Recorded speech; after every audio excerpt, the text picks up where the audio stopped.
2023 has been a wild year for Arknights banners featuring the likes of Gavil and Pozemka all the way to Executor Alter and Penance. There's still some crazy banners left in the latter part of 2023, and this video will attempt to go through my top 10 picks for the most gameplay oriented ones available. Without further ado, we have number 10, the Front That Was 2, featuring Horn, Psylocke, and Stainless. Being a standard event banner that commemorates the start of Chapter 12, this banner is already in a pretty bad spot because it's strictly worse than the previous iteration of the Front That Was, because this time it replaces Mudrock with Stainless, with of course most players preferring the former. It also doesn't do too great in the timing department, being sandwiched between Kirin x Yato and Ines, both of which are phenomenal units. Although the banner carries old operators, the value of Horn isn't to be underestimated, as she's invaluable in IS-3 being a key target to kill high mor with, and also generally great in your everyday content. Psylocke and Stainless also have incredible utility value, both in CC and your everyday niche knight / buff army whatever gameplay. Although this banner is placed at the end of the top 10 list, it still surpasses banners such as Fiammetta or Gnosis, who don't make it at all due to Horn having incredible raw strength. If you're missing her and want a higher chance of getting her compared to regular standard banners, plus you're not interested or have pools budgeted for the other banners, this one isn't a horrible one to go for. Next up on our list, we have a tie for 9th place, being Executor Alter and Qiu Bai. As of time of recording, XC has only been out for about a week on CN, but hey, he's M3 on my account, I've tried him a few times, and there's already a vague consensus regarding his gameplay value. Both banners are standard event banners, although Executor Alter appears at a far better time than Qiu Bai, given that Qiu Bai is right before Yato Alter, an incredibly powerful operator, and well, we don't know who's exactly after Executor Alter, but I'll make sure to leave a pinned comment if that unit is more powerful than Yato, given proximity of banners heavily plays into who you can save for. Enough of the metagaming stuff though, what about the operators themselves? Well, without making an individual guide for both of these operators in this short video, Qiu Bai is an arts range card that's reminiscent of maybe Lapland in a 5-star sense if you just consider the damage aspects, given that skill 3 offers pretty decent CC that's often paired with Suzerain, and you can use it in a sort of heli drop way. Executor Alter on the other hand is in a bit of a weird spot where skill 1 is like the lazy auto activation Reaper skill but isn't the same as La Pluma or High Mor skill 1, and skill 3 is incredibly gimmicky, being heavily RNG focused and having ramp up damage which many players do not like.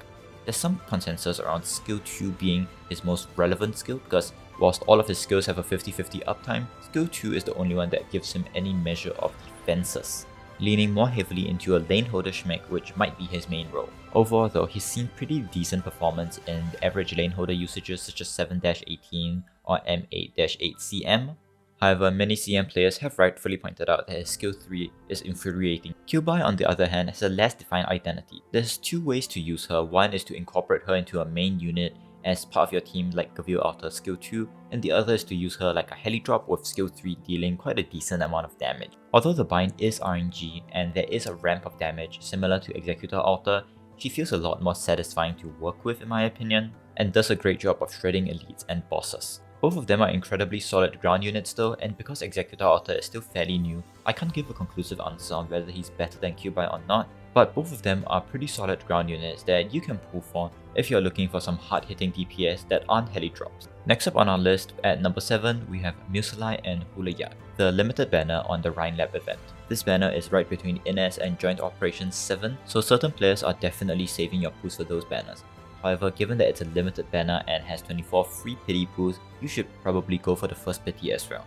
Operators wise though, there's no real nice way to say it except that Ho'olheyak is one of the most unspectacular units we've seen ever since Visual's release, having 1.1 to 1.5k single target damage on skill 3, with the accompanying levitate also being single target. This places her significantly below Ebonhot in the hierarchy of core casters, and many EM players would have known how badly Ebonhot was memed upon release. The other option on this banner, Museleye, however, is a pretty decent vanguard unit in the same archetype as Beanstalk and Black Knight. She has pretty impressive numbers, and the operators that she can summon using her water clones have power proportional to what existing operators you have on your team, so she does exhibit a pretty spectacular level of power once you're using her for maxed out squad.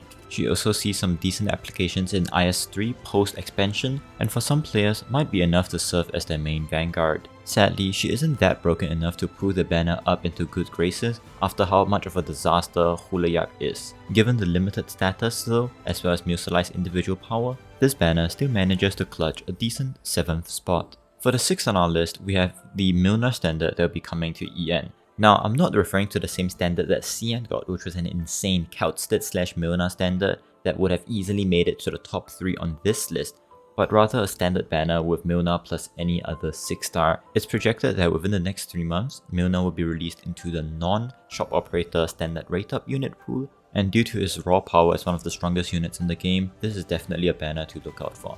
The value of the banner heavily depends on who is the off rateup. So a Mlynar plus Surtur banner would easily make it to number 1 or number 2 on this list, while a shiny shop operator banner might be surpassed by Museleye and Ho'olheyak. The tentative positioning of Mlynar on this list is based on the average shop operator 6-star rateup that will be alongside him. So think of units like Ifrit, Phantom, Weedy, Blaze, and so on. Next up at number 5, we have the Chong Yue Lin limited event banner. What I've said in the Museleye Ho'olheyak banner also applies here when you get 24 free pulls, so it's always recommended to go to 50/60 for the free pity 6-star. Timing wise, this banner doesn't have it too good either, given that it's right after Read the Flame Shadow, one of the stronger operators we'll be talking about later, and also sometime before Yato Alter, an operator surely everyone would want to save for. Moving on to the actual operators on the banner though, they're fairly decent. Lin was shunned as one of the worst 6-stars on release, however after module and after people got slightly used to her, she's not that bad of a unit. Her skill 3 essentially gives everyone a 600 odds defense, mitigating all damage that comes under it, but any damage instance above 600 would break the shield instantly.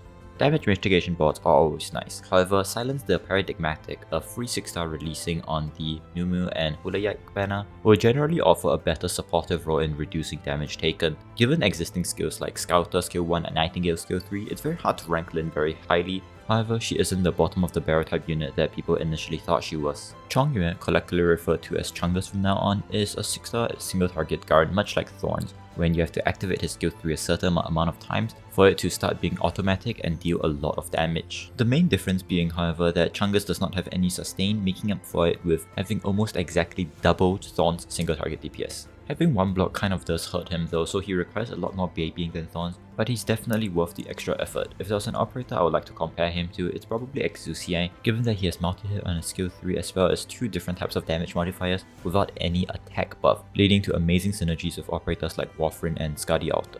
He's one of those units that feels incredibly clunky to use at first, but he does grow on you after a while. At number 4, we have the Ines banner as the starting banner for chapter 12 after the prelude banner that was the front that was 2. This banner generally has a pretty decent time slot, but it occurs right before Museleye and Ho'olheyak, which some people might be saving 300 pulls for to spark Spectre, Neuro, or Skadi. Ines skill 2 is essentially an upgraded version of Cantabile skill 2, boasting more attack, more range, and also stacking attack speed. Skill 3 is the more interactive gimmicky skill that places a shadow knife and teleports it across the map, although it's perfectly serviceable as a DP generation ability as its own. Although personally I'm not too sold on the Cantabile/Ines hype, there's been numerous CM players who have just replaced Bagpipe plus Flag Bearer with a singular Ines on either skill 3 or skill 2, leaving room for the variety of broken units we have in the game currently. She also becomes really strong for IS3 and CC, so that's something to look out for as well. At number 3, we have Joint Operations 10 commemorating the start of Pinch Out Experimental Operation. This one consists of exclusively old units, as of course with Joint Operations, but they're really good old units with Golden Glow, Mountain, and Mudrock, all being within the top echelon for general content for most players, and Saga being, well, a still serviceable unit. If you're newer and you don't have these 3 units, it's likely that in 6 months when this banner is projected to arrive, you still wouldn't have them either, and pulling on this banner for maybe a 6-star or 2 isn't a horrible way to bolster up your general account strength. The 3 units on JO10 that's desirable for most players are already fairly established, so there's no need for me to go in depth here. This leads nicely to number 2 on the list, which is Read Alter / Read the Flame Shadow, a standard event banner happening right after Edivoice's Wall rerun happening on EN right now, and the New Year celebration, Celebrate and Recollect 2 banner. Read the Flame Shadow, who are referred to as Readic, has an incredibly powerful skill 2 and a fun skill 3 to use. Skill 2 essentially designates 2 of your units to deal AoE damage around them and has a heli-droppable cooldown of 10 seconds on deploy. By herself with 2 deadweight units, she deals around 5.5k arts damage, which is incredibly powerful, but she still has an insane talent that grants them 30% arts fragile, meaning 30% more damage, so when you pair her with units such as Texas and Exalter to heli drop them together with a 10-second start time, she starts dealing around 8,000 arts damage, and this lasts for quite a considerable duration, especially when you consider that Reed is still a medic and she can sustain Exalter somewhat during skill 3. Some people might find this skill slightly uncomfortable to use though, so Reed's skill 3 still does something. It's a 2-target attack that deals big AoE upon the enemy's death, much like an occultist pop if you play Path of Exile.